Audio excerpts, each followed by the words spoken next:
Hey y'all, so we're gonna go ahead and jump right in. This is my client Sataria, and I've been doing her hair for a few years now, and her hair has come such a long way. She recently relocated to Florida, and she travels up my way. I'm in Kennesaw, Georgia, which is about 15 minutes north of Atlanta. And she actually travels to come up here to keep up with her hair appointments. So I am so grateful, and it always blesses me when my clients, decide to travel, especially when they travel from other states. Like, I'd be amazed. So today we're going to be giving her the works. She's getting a shampoo, protein treatment, silk press, trim, and she's also going to get a clear glaze today as well. And it's going to make her hair extremely shiny.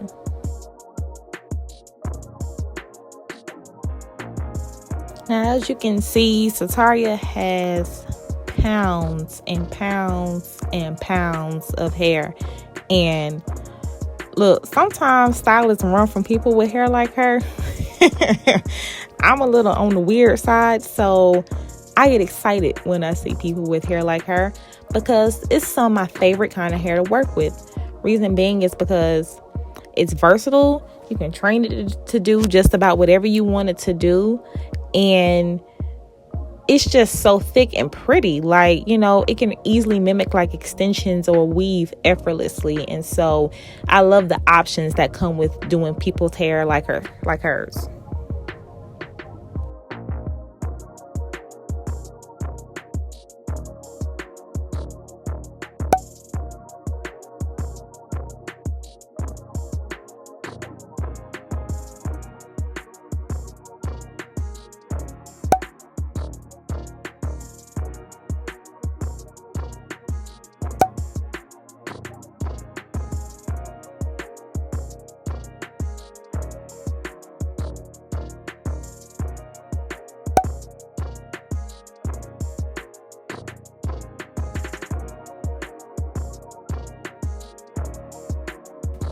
So now we're going to go ahead and add her gloss.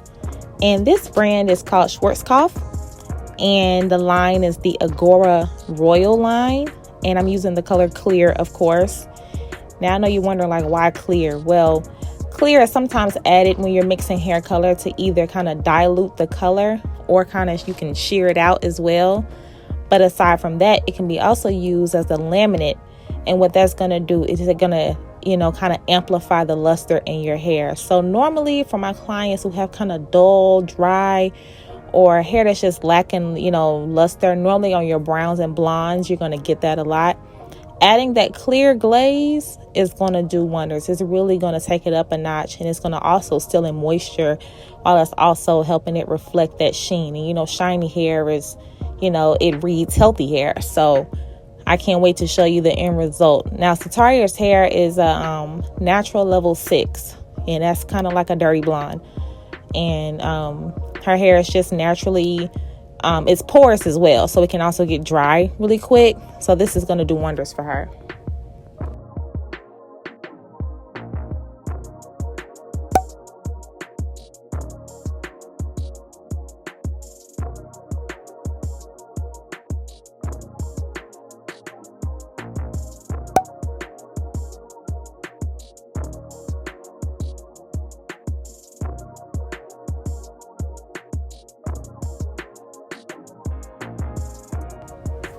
So y'all, let's do a question segment. How can I say this? Okay. When it comes down to curl pattern and texture, it has just become this like global phenomenon in the African American community. And I don't feel as though we are properly educated on the two. They are not the same thing, and they cannot be used interchangeably. So I decided to, today let's just shed a little bit of light on that, especially since we have such a wonderful model like Sataria to kind of exemplify what it is that I want to show you guys.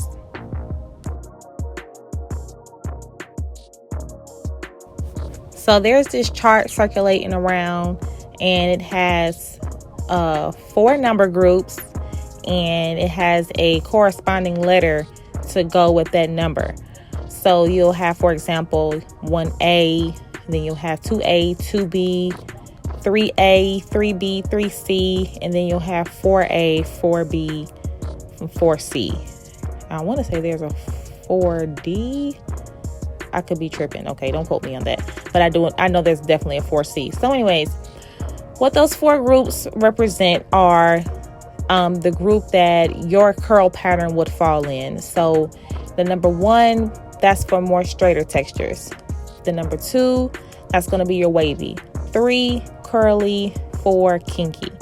Now, for our African American sisters, we're most likely going to be found in that 3 and 4. Very seldom you might see us creeping up in the 2s, but for the most part, we're going to be in that 3 and 4 range. Now, what we have started to do is go into the beauty supply store, look in the mirror, and say, do you have any products for this curl pattern? And it's wrong. It's wrong. It's wrong. It's wrong. You cannot and you should not pick out products based upon your curl pattern alone. Your curl pattern plays a very small percentage when it comes down to your texture. It does have something to do with your texture, but the percentage is so low, like almost doesn't even matter.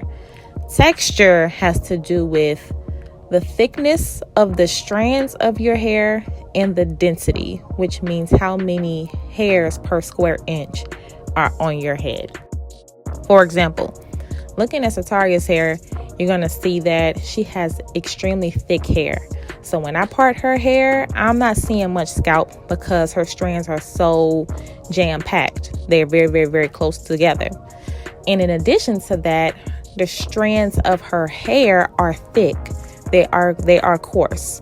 So that means her texture is going to be thick, coarse hair. So she's going to need a product that's going to be able to help seal in moisture, and so something that's also not going to just sit on her head. She's going to need something that's going to be very, very, very moisturizing. So lightweight products are pretty much not going to do much for her. She's going to need something that's got a little bit more kick to it because her hair requires a lot of moisture.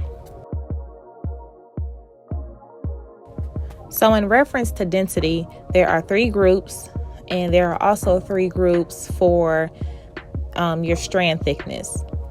For density, those groups would be thick, normal, or thin. Thick hair is going to be a lot of hair on your head, plain and simple. Medium hair is going to be a cross between, thin and thick. When you see somebody with medium hair, their hair is not necessarily super thick, but it's not thin either. That's normally where medium kind of lies. And then you have thin hair. You part the hair, you can see a lot of spaces, or you don't have to part it at all. You can just see, spaces in the hair and things of that nature. So those are the 3 groups that are going to refer to density. And in reference to strand thickness, those 3 groups are going to be coarse, medium, and fine. People with coarse strands, their strands are going to be traditionally thicker. Medium strands, they're not thick, but they're also not fine. And then people with fine strands, their strands are really soft and silky, and you can't put a lot of product on those strands because it'll weigh it down. So those 3 groups of density and those 3 groups of strand thickness is what's primarily going to make up a person's texture. Now, your curl pattern, like I said, it has something to do with your overall texture, but very, very, very little.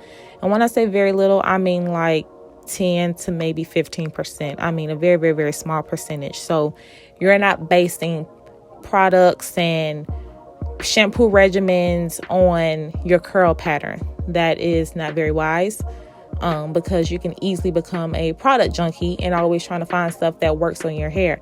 It's best to go to a professional to get your hair assessed so you don't be a slave of trying to find the right products. Get somebody to assess how many square hair per square inch you have on your head, and then also get somebody to measure your strand thickness to see how thick your strands are. And when I tell you, when you go to a skilled stylist, it should take all of 15 seconds. They'll be able to look at you and tell exactly what your hair type is. And then they'll be able to better recommend products for you as well.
Now, can y'all believe Sataria used to hate getting her ends trimmed? And I wouldn't say she hates it anymore, but it's still not her favorite thing. We have definitely come a long way.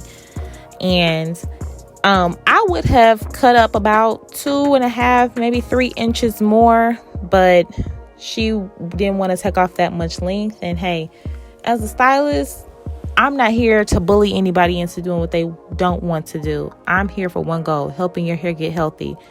How fast you want to get there, or that's totally dependent upon the client. And for the most part, her hair is pretty healthy, so we didn't take off that much on her ends, but that's fine. When she comes back up here, then we'll be able to take off a little bit more. And like I told her, hey, these are the things you're going to have to do since we didn't cut up as much. So you have to be a little bit more delicate with your ends because you don't want it to split up.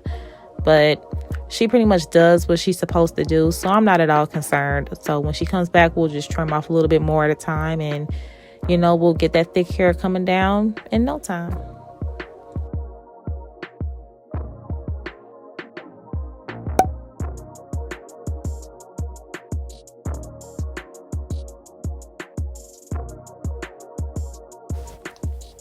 So I'm sure y'all can see Sataria has like so much hair, and it's just beautiful. Like, I could play in her hair all day, but I be needing help when I'm ready to silk wrap her hair. So being that her hair is on the coarser side and it's also very thick, I like to saran wrap it to really seal in all that moisture and relax her cuticles and really lock in that sheen and everything that we put on her hair. And when we take it down, it's just going to fall so silky and really, really pretty.